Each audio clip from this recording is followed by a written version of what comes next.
congratulations on this. My goodness, what a complicated, exciting script. Was that, when you got this, was it hard to kind of wrap your mind around what was going on in this film?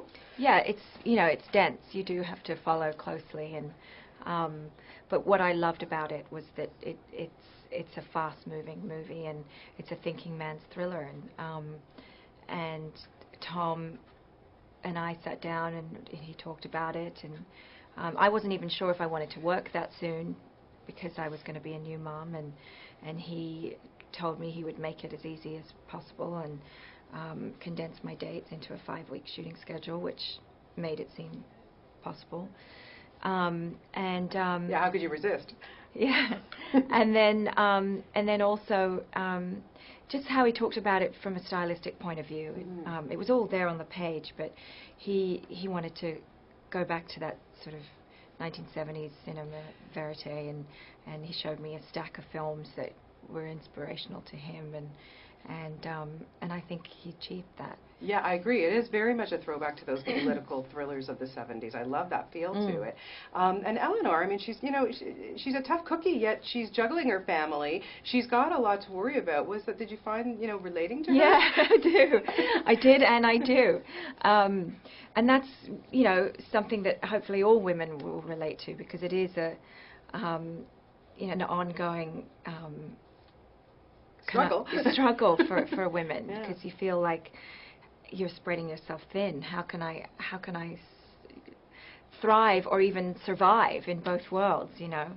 And I did. I felt like, oh, you know, I'm letting my baby down. I'm letting them down, you know. So you know, I'm so used to being so there for my work and not having any other pulls, you know. But it's a tough. So that was what's great in the playing of Eleanor. Yeah. Eleanor Whitman. She has that struggle, and she's very dedicated to her work.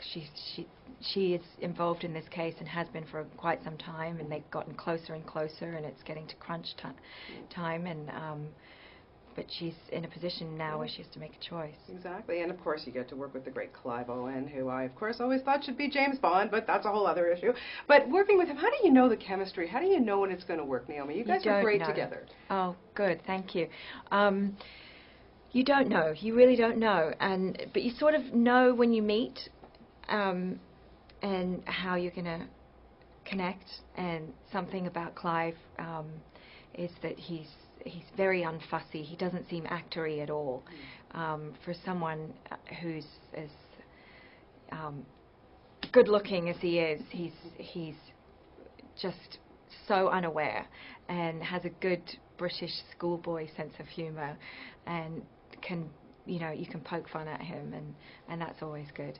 Yeah, he's not taking it all too seriously, although having said that, he's incredibly dedicated, and you know, he would have reams of dialogue that he would never miss a beat on, you know, even at 5 o'clock in the morning after we've been shooting since 2 o'clock that afternoon. Don't you hate that? Yeah, especially when you're breastfeeding and you can't remember a single word.